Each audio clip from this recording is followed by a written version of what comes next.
The entire community is invited to a program that discusses what it means to be an American and a Muslim in Indiana during an Indiana Bicentennial Program event at Central Library on Tuesday, September 20th from 6 to 8 p.m.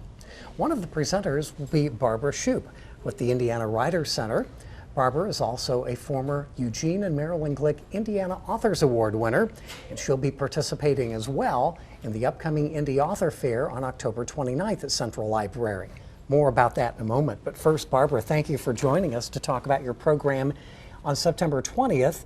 The title of the program is American Muslims in Indiana, and you'll begin the program by leading a discussion of a book that very much relates to the topic. Tell us about the book. Yes, the name of the book is The Girl with the Tangerine Scarf. I have just begun it and am really fascinated by it. It's set, at least as far as I am, in the 1970s in Indianapolis and the Indianapolis area, a Muslim family, immigrants, and it is the main character is the girl, the little girl, when it begins, and then she grows up and goes to college and has a variety of kinds of experiences that I am yet to discover, but I'm very much looking forward to. It's a wonderfully written book. I am fascinated to realize that the things that she's writing about were happening when I was living here, also in the 1970s, and I feel like I'm experiencing a kind of alternate life. I mean, these things were going on while I was having my life. I didn't probably even know that there were Muslims in Indiana at that time. Maybe didn't even know about Muslims at all. So I think it's a great experience for me as a reader, and for anyone as a reader who's not familiar with that culture and with that world and the history of Muslims in Indiana, to be able to really get some firsthand information. Is the book fiction? The book is fiction, and as many people know, I'm a big believer in fiction.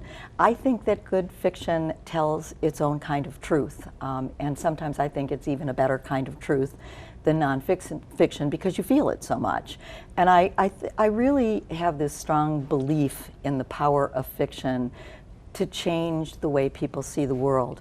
That when you can get into the head and into the experience of a person who's really nothing like you at all of a sudden your world opens up and things that you assumed before or might have assumed seem completely different. And I think it's an incredibly valuable thing. So I'm excited about this program, and I look forward to the panel afterwards as well. Yes, you'll be leading off the program with the book discussion, but then following that will be a panel of representatives from the Islamic and Muslim communities here in Indiana.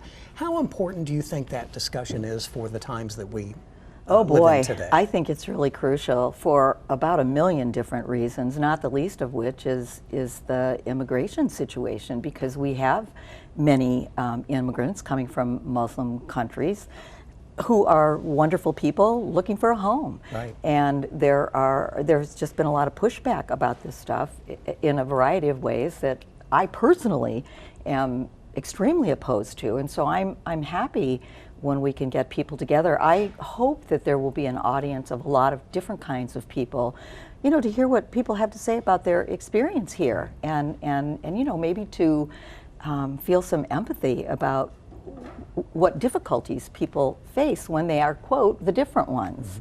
The truth is, everybody's different. That's right. Each person is different. We're a nation of immigrants. Yes, we are a nation of immigrants. Well, the program again is on Tuesday, September 20th from 6 to 8 p.m. at Central Library. It's entitled American Muslims in Indiana, being led off with Barbara's discussion of the book Girl in a Tangerine Scarf, and followed by the panel discussion of local representatives from the Muslim and Islamic communities.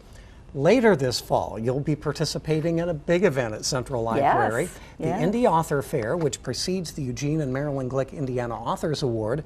That evening at Central Library, you'll be leading a workshop on writing a novel. What do you hope people will come away with? Well, I hope they'll come away realizing how hard it is, because it is really hard. But I also hope they'll come away with some very practical kinds of ideas about how to get started and what to expect in the long process of getting a novel down on the page.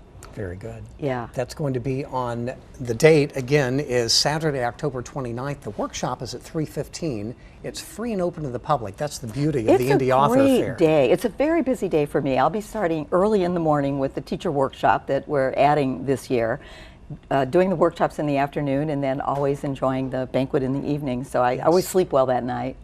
You're a former, very busy. You're a former winner of Yes. the Eugene and Marilyn Yes, Glick I Indiana am. Authors Award 2012, the regional author winner. What does that award mean to you? What has it meant to you? Well, it means a lot to me because it comes from my own community. I think that to be recognized by your own community is a wonderful thing, and it's really what it's all about in the end, because that's where you live and those are your people. And if they think that you've done something well, that means to me a lot more than bigger things might. I really think the awards have been great for writers generally and for Indiana. When I tell people, you know, from other places about them, they're pretty amazed. I don't know that there's anything quite like that in other cities. So, yeah. Well, we're glad you're part of us here at the library. I'm very happy to be part of the library in every way. And you can learn more about Barb's programs, her involvement in the Indie Author Fair, and especially the one coming up again on September 20th from 6 to 8 p.m., American Muslims in Indiana. You can learn more about these and other programs from the library's website at indiepl.org.